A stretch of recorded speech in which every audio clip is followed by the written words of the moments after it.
बघेल जी, सिंहदेव जी और गुरु बालदास जी, कांग्रेस पार्टी के हमारे सब सीनियर नेता, भाइयों और बहनों, सेवा दल, महिला कांग्रेस, यूथ कांग्रेस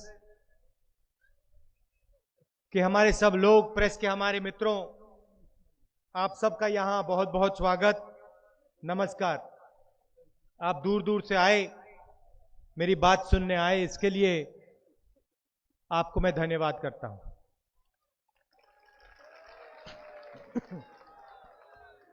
अब दिल्ली में नरेंद्र मोदी जी 5 साल से, 4.5 साल से प्रधानमंत्री हैं और इधर छत्तीसगढ़ में रमन सिंह जी की सरकार काफी सालों से है। बीजेपी 15 साल से यहां राज कर रही है, मगर सोच एक ही है। जहां भी मैं जाता हूं, मैं कहता हूं कि छत्तीसगढ़ गरीब नहीं है, मगर छत्तीसगढ़ की जनता गरीब है। आपके पास सब कुछ है, जल, जंगल, जमीन, मिनरल्स, सब कुछ आपके पास है, मगर तब भी आपके पास कुछ नहीं, क्योंकि आपकी जो सरकार है, चाहे वो दिल्ली की सरकार हो, चाहे वो छत्तीसगढ़ की सरकार, जो आपका है वो आपसे छीनती है। और आपका जो पैसा है, जो शिक्षा में जाना चाहिए, स्वास्थ्य में जाना चाहिए, छत्तीसगढ़ के युवाओं को रोजगार देने में जाना चाहिए, या इंफ्रास्ट्रक्चर बनाने में जाना चाहिए, सड़क बनाने में जाना चाहिए, पूरा का पूरा पैसा 15-20 उद्योगपति लोगों को जाता है। ये दिल्ली में हो रहा है और ये छत्तीसगढ़ में हो रहा है। आप देखिए, मोदी जी आते थे पहले और हर भाषण में 2-3 चीजें कहते थे। 15 लाख रुपए हर बैंक अकाउंट में डालने का वायदा किया था। यहां पे कोई एक व्यक्ति है जिसको 15 लाख रुपए बैंक अकाउंट में मिले हो? कोई यहां? अच्छा छोड़ो, 15 लाख छोड़ो, यहां पे कोई ऐसा व्यक्ति है जिसके बैंक अकाउंट में मोदी जी ने 5 रुपए डाले हो? 2 करोड़ युवाओं को रोजगार देने की बात करते थे,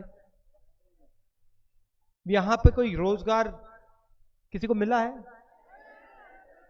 किसानों को सही दाम देने की बात करते थे, कर्जा माफ करने की बात करते थे। 4 साल, 4.5 साल हो गए, कर्जा माफ हो गया? तो एक के बाद एक झूठ बोलते हैं। मगर अब आप उनका भाषण सुनिए। राजस्थान में, छत्तीसगढ़ में, मध्य प्रदेश में चुनाव है। पहले कहते थे भ्रष्टाचार के खिलाफ लड़ाई लड़ूंगा, याद है? हर भाषण में भ्रष्टाचार, भ्रष्टाचार, भ्रष्टाचार। इस चुनाव में भ्रष्टाचार की बात हो रही है? इस चुनाव में किसानों को सही दाम देने की बात हो रही है? 2 करोड़ युवाओं को रोजगार देने की बात हो रही है? ना। आज नक्सलवाद की बात शुरू कर दी। मगर जो उन्होंने वायदे किए और सबसे किए, उनको इन्होंने पूरा नहीं किया। भाइयों और बहनों, पिछले 4.5 साल में नरेंद्र मोदी जी ने 3.5 लाख करोड़ रुपए 15 लोगों का कर्जा माफ किया है। 15 लोगों का।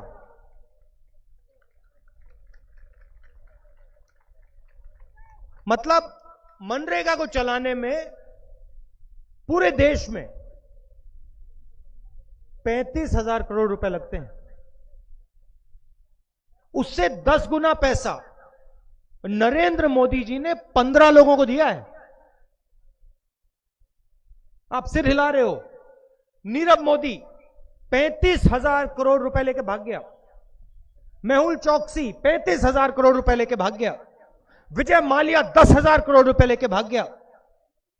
ललित मोदी लाइन लगी हुई है।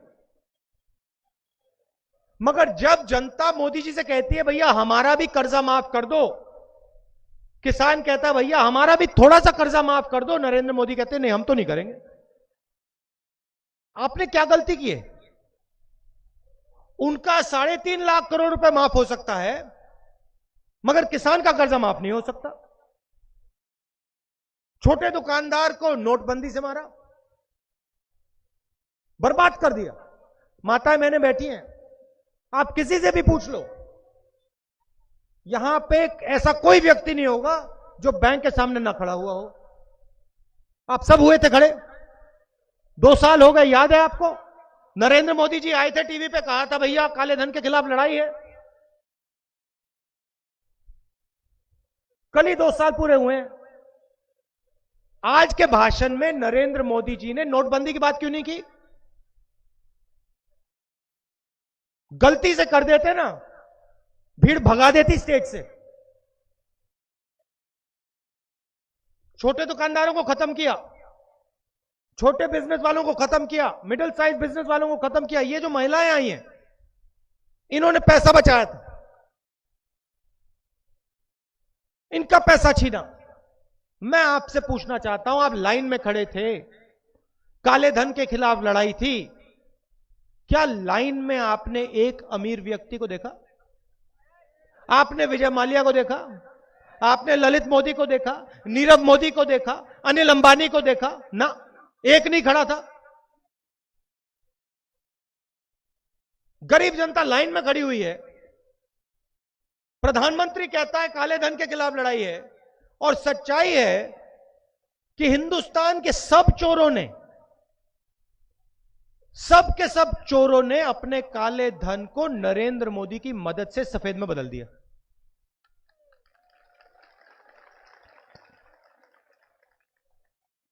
इसलिए नरेंद्र मोदी आज स्टेज से नोटबंदी की बात ही नहीं कर सकता।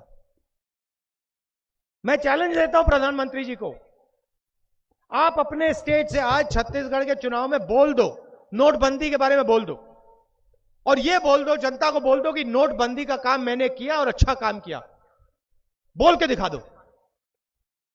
मजाक उड़ाएगी जनता इनका। मगर इससे आपका फायदा नहीं होता।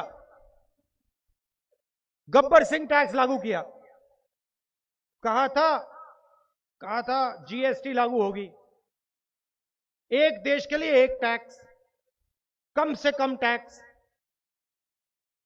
12 बजे कहते हैं भैया देखो नोटबंदी लागू हो रही है। अगले दिन पता लगा एक टैक्स नहीं है, 5 अलग अलग टैक्स हैं, 28% तक टैक्स है। और जो छोटे दुकानदार हैं, स्मॉल मीडियम बिजनेस वाले हैं, वो दिन भर फॉर्म भरो, भरते रहो, बस फॉर्म ही भरते रहो।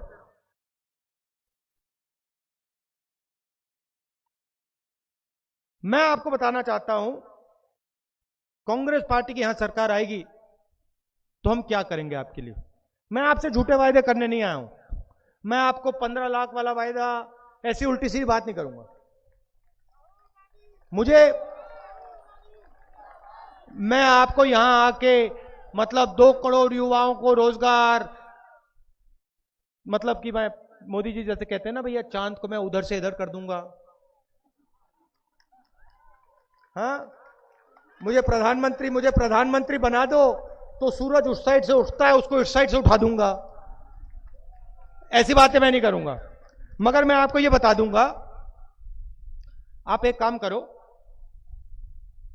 आप अगर यहां पंजाब, मिनी पंजाब कहा जाता है ना, हाँ नहीं, मगर इसका मिनी पंजाब, आप इसको मिनी पंजाब कहते हो। आप एक काम करो, यहां पे, हाँ नमस्कार, सत श्री अकाल, सत श्री अकाल, आप मिनी पंजाब कहते हो। आप एक काम करो, आप पंजाब फोन लगाओ। आप पंजाब में लोगों को जानते हो, पंजाब में फोन लगाओ, कहो कि राहुल गांधी आया था छत्तीसगढ़, उसने अपने भाषण में एक बात कही, क्या यह सच है या झूठ। मैं पंजाब गया, चुनाव का समय था, मैंने ऐसे भाषण में बोला, देखिए अगर नरेंद्र मोदी लाखों करोड़ रुपए 15 लोगों का कर्जा माफ कर सकता है, तो जब कांग्रेस पार्टी की सरकार आएगी पंजाब के किसान का कर्जा माफ करके दिखाएगी। आप पंजाब फोन लगाइए, उनसे पूछिए कर्जा माफ हुआ हां या ना। उसके बाद आप कर्नाटक फोन लगाइए, कर्नाटक में भी मैंने यही बात बोली, सरकार आएगी किसान का कर्जा माफ होगा, और वहां मैंने बोला 10 दिन के अंदर होगा। आप कर्नाटक फोन लगाइए, पूछिए जरा भैया कर्नाटक में राहुल गांधी छत्तीसगढ़ में कह रहा था किसान का कर्जा माफ कर्नाटक में हुआ, हां या ना, आपको बता देंगे। तो मैं आपका टाइम जाया नहीं करना चाहता हूं, मैं झूठे वायदे नहीं करना चाहता हूं, मगर मैं आपको किसानों को, छत्तीसगढ़ के किसानों को आज 2-3 चीजें कहना चाहता हूं। पहली बात, चुनाव के 10 दिन बाद अगर यहां पे कांग्रेस पार्टी की सरकार आएगी, छत्तीसगढ़ के हर किसान का कर्जा माफ होगा।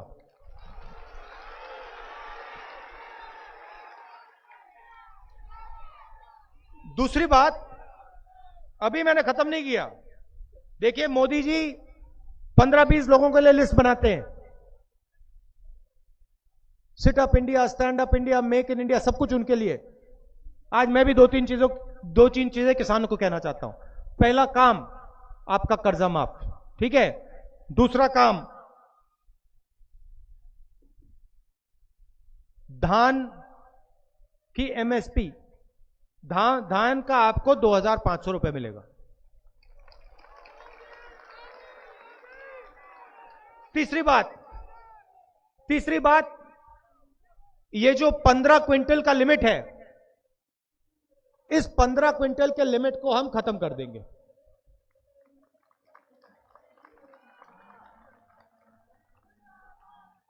चौथी बात, बीजेपी की सरकार ने किसानों का बोनस खत्म किया, तो जैसे ही कांग्रेस पार्टी की सरकार आएगी हम आपको, किसानों को बोनस देने का काम शुरू कर देंगे।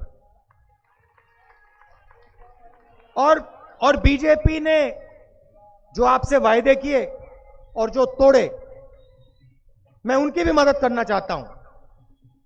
उन्होंने आपसे वायदा किया था कि वो आपको बोनस देंगे, 2 साल उन्होंने आपको बोनस नहीं दिया, तो पिछले 2 साल का भी बोनस कांग्रेस पार्टी की सरकार छत्तीसगढ़ के किसानों को दे देगी। लो, और हर डिस्ट्रिक्ट में, हर ब्लॉक में कांग्रेस पार्टी की सरकार आपके खेत के बिल्कुल पास फूड प्रोसेसिंग का कारखाना लगा देगी।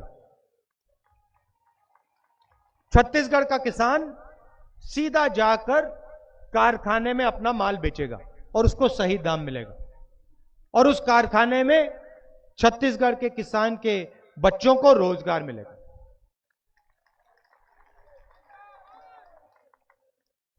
आखिरी बात रोजगार की। देश के सामने 2 समस्याएं हैं। पहली समस्या किसान, दूसरी समस्या युवाओं को रोजगार। चाइना की सरकार 24 घंटे में 50,000 युवाओं को रोजगार देती है। नरेंद्र मोदी की सरकार उसी 24 घंटे में पूरे हिंदुस्तान में सिर्फ 450 युवाओं को रोजगार दे पाती है। उन्होंने मेक इन इंडिया की बात की, स्टार्टअप इंडिया की बात की, बुलेट ट्रेन की बात की, पता नहीं क्या क्या बोल दिया, मगर सच्चाई है 20 साल से सबसे ज्यादा बेरोजगारी हिंदुस्तान में नरेंद्र मोदी जी के अंडर है। तो हमारा चीफ मिनिस्टर यहां आएगा, रोजगार के लिए वो 2-3 चीजें करेगा। सबसे पहले मैंने आपको बताया, हर डिस्ट्रिक्ट में फूड प्रोसेसिंग प्लांट लगाएगा और खेत को शहर की इकोनॉमी से जोड़ेगा।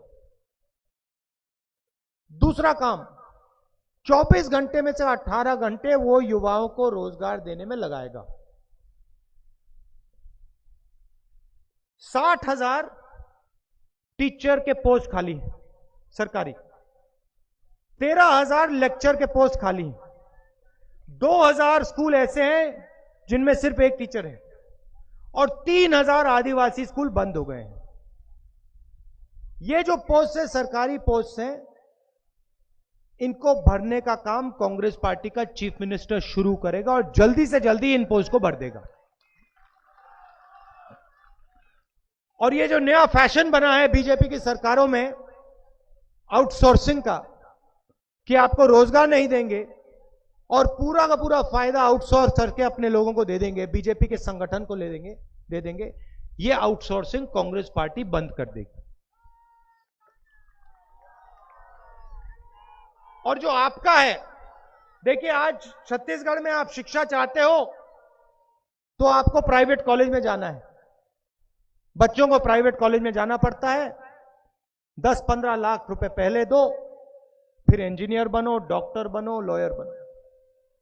कोई बीमार होता है वही कहानी, सारे के सारे अस्पताल प्राइवेट हैं, एक्सरे की जरूरत 10-15 हजार रुपए, इलाज की जरूरत, ऑपरेशन लाखों रुपए निकालो। कांग्रेस पार्टी आएगी तो टॉप क्वालिटी के सरकारी अस्पताल और टॉप क्वालिटी के सरकारी यूनिवर्सिटी और कॉलेजेस हम खोलेंगे, और इनमें आपको कम से कम पैसे देकर अपने बच्चों की शिक्षा और अपना स्वास्थ्य मिलेगा। यह करना मुश्किल नहीं है, सीधी सी बात है। या आप अंबानी को 30,000 करोड़ रुपए दो, या फिर आप छत्तीसगढ़ के जनता को स्कूल और कॉलेज दो, चुनना पड़ेगा। मोदी जी भ्रष्टाचार की बात क्यों नहीं करते, मैं आपको बताता हूं।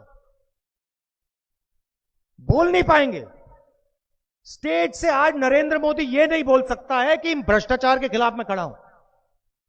मैं आपको बताता हूं क्यों। यूपीए की सरकार थी, वायुसेना को 126 हवाई जहाजों की जरूरत थी। एयरफोर्स ने पूरी रिसर्च की, अलग अलग कंपनियों से बात की, और एयरफोर्स ने बोला कि हमें 126 हवाई जहाज चाहिए, फ्रांस के हवाई जहाज चाहिए, राफेल नाम है, हमें ये हवाई जहाज चाहिए। यूपीए सरकार ने कहा कि हां भैया, आपने हवाई जहाज चुना है, मगर हमारी शर्त है कि हिंदुस्तान एरोनॉटिकल लिमिटेड सरकारी कंपनी इस हवाई जहाज को बनाएगी। हवाई जहाज का दाम 526 करोड़ रुपए प्रति हवाई जहाज। यूपीए की सरकार गई, मोदी जी आए, पहला काम उनका फ्रांस गए। किसके साथ? अनिल अंबानी के साथ। पता लगा लो, नरेंद्र मोदी के डेलीगेशन में अनिल अंबानी बैठा हुआ था। दोनों एक साथ फ्रांस गए। 126 हवाई जहाज के बजाय 36 हवाई जहाज खरीदे, और जो हवाई जहाज 526 करोड़ का था उसे नरेंद्र मोदी जी ने 1600 करोड़ रुपए में खरीदा। भाई और बहनों, नरेंद्र मोदी जी ने सरकारी कंपनी से डील छीनी। हिंदुस्तान एरोनॉटिकल लिमिटेड 70 साल से हवाई जहाज बना रही है। कारगिल में जो बम गिराए थे पाकिस्तान के ऊपर, पाकिस्तानी सेना के ऊपर, हिंदुस्तान एरोनॉटिकल लिमिटेड के हवाई जहाज ने गिराए। 1 रुपया कर्जा नहीं है उन पे, उल्टा वो सरकार को पैसा देते हैं। 3000 करोड़ रुपए उन्होंने हिंदुस्तान की सरकार को दिया, सरकारी कंपनी ने। नरेंद्र मोदी जी ने उनसे कॉन्ट्रैक्ट छीना और अनिल अंबानी को दिया। अनिल अंबानी ने जिंदगी में एक हवाई जहाज नहीं बनाया। 45,000 करोड़ रुपए का कर्जा है, सरकारी बैंक से पैसा लिया उसने। भाइयों और बहनों, कॉन्ट्रैक्ट मिलने के 10 दिन पहले अनिल अंबानी ने कंपनी खोली जिसको कॉन्ट्रैक्ट मिला। एयरफोर्स से नहीं पूछा, डिफेंस मिनिस्टर से नहीं पूछा, नरेंद्र मोदी ने स्वयं यह निर्णय लिया। इसीलिए नरेंद्र मोदी आज अपने भाषण में भ्रष्टाचार की बात नहीं कर सकता है। चौकीदार। और इसीलिए अब वो ना रोजगार की बात करते हैं, ना भ्रष्टाचार की बात करते हैं, ना किसानों की बात करते हैं, ये सच्चाई है। एक भी भाषण में फ्रांस के राष्ट्रपति ने कहा, देखो राहुल गांधी ने नहीं कहा, फ्रांस के राष्ट्रपति ने कहा, एक मिनट भैया, भैया ठहर जाओ, डिस्टर्ब मत करो। फ्रांस के राष्ट्रपति ने कहा, पत्रकार ने उनसे पूछा, कहा कि देखो अनिल अंबानी को यह हवाई जहाज का कॉन्ट्रैक्ट आपने क्यों दिया? फ्रांस का राष्ट्रपति कहता है, हिंदुस्तान के प्रधानमंत्री ने हमें बताया कि अगर फ्रांस की कंपनी को कॉन्ट्रैक्ट चाहिए तो अनिल अंबानी को देना ही पड़ेगा। मतलब फ्रांस का राष्ट्रपति पत्रकारों को कह रहा है, खुल के कह रहा है कि हिंदुस्तान का प्रधानमंत्री चोर है, मगर हिंदुस्तान का प्रधानमंत्री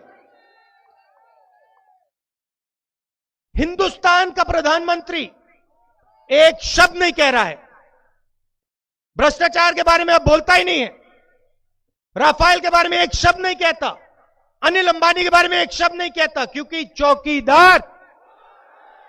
अच्छा, अब चौकीदार से छत्तीसगढ़ चलते हैं, चिट फंड की बात करते हैं। 5,000 करोड़ रुपए जनता का पैसा चिट फंड में बर्बाद हुआ। अलग अलग कंपनियां आई, रमन सिंह जी के मित्र, इन्होंने कंपनी खोली, आपने उसमें अपना पैसा डाला और फिर कंपनी वाले भाग गए और आपका जबरदस्त नुकसान हुआ, आपको पैसा वापस नहीं मिला। इंक्वायरी हुई, कोई जेल गया, किसी को सजा मिली?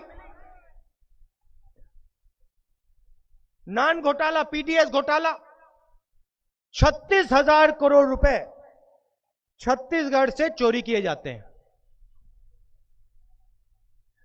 डायरी पाई जाती है, डायरी में साफ लिखा है, सीएम मैडम को पैसा गया। ये सीएम मैडम कौन है?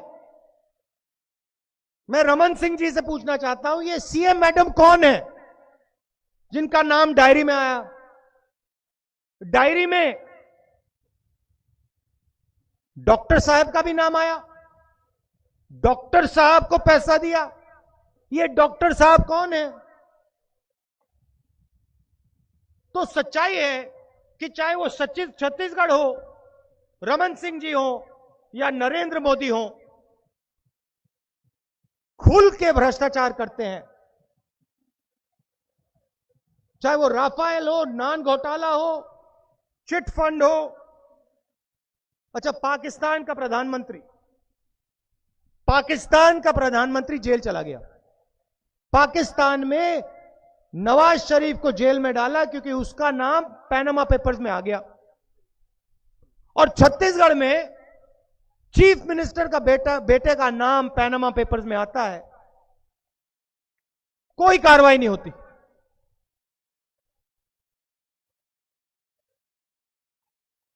कांग्रेस पार्टी की सरकार आएगी, कार्रवाई होगी। चाहे वो दिल्ली में हो या छत्तीसगढ़ में, जिसने भ्रष्टाचार किया है उसको हम पकड़ के अंदर कर देंगे, कोई नहीं बचने वाला है। अब चुनाव का समय है, कांग्रेस पार्टी के यहां कार्यकर्ता खड़े हैं। आप हमारी रीढ़ की हड्डी हो, आप विचारधारा के लिए लड़ते हो, और मैं आपसे 2-3 चीजें कहना चाहता हूं। सबसे पहले, मैंने आपसे वायदा किया था कि टिकट सही बटेंगे और पैराशूट से किसी को टिकट नहीं मिलेगा, और मैंने वो वायदा पूरा किया। छत्तीसगढ़ कार्यकर्ता की बात सुनकर, कांग्रेस पार्टी के नेताओं की बात सुनकर हमने टिकट दिए हैं। और हमारे प्रेस के मित्र कहते हैं कि इस बार कांग्रेस पार्टी ने जबरदस्त अच्छी तरीके से टिकट दिए हैं। तो अब आप सबको एक साथ मिलकर लड़ना है। आपकी सरकार आने वाली है, किसानों की, मजदूरों की, गरीब जनता की सरकार होगी, मगर कांग्रेस पार्टी के कार्यकर्ता की भी सरकार होगी। और गरीबों के लिए और कांग्रेस के कार्यकर्ताओं के लिए हमारे चीफ मिनिस्टर, मंत्रियों, एमएलए और एमपी के दरवाजे खुले मिलेंगे। और जो जनता चाहेगी, मोदी जी जहां भी जाते हैं कहते हैं मन की बात करते हैं आपसे, मन की बात, जहां भी जाएंगे मन की बात। हम आपसे अपनी मन की बात नहीं करना चाहते हैं, हम आपकी मन की बात सुनकर काम करना चाहते हैं। आप हमें बताओ, चाहे वो किसान हो, छोटा दुकानदार हो, दलित, आदिवासी, मजदूर, युवा, महिलाएं, जो भी आप हमसे चाहते हो, आप हमें बताओ, हम सुनकर आपके लिए काम करेंगे। ये मैं आपको कहना चाहता हूं।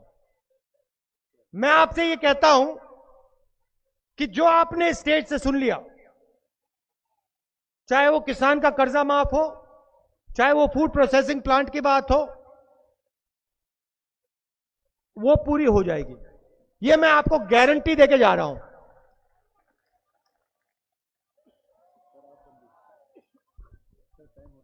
अच्छा, ठीक है। आप सबका दिल से बहुत बहुत धन्यवाद। नमस्कार, जय हिंद।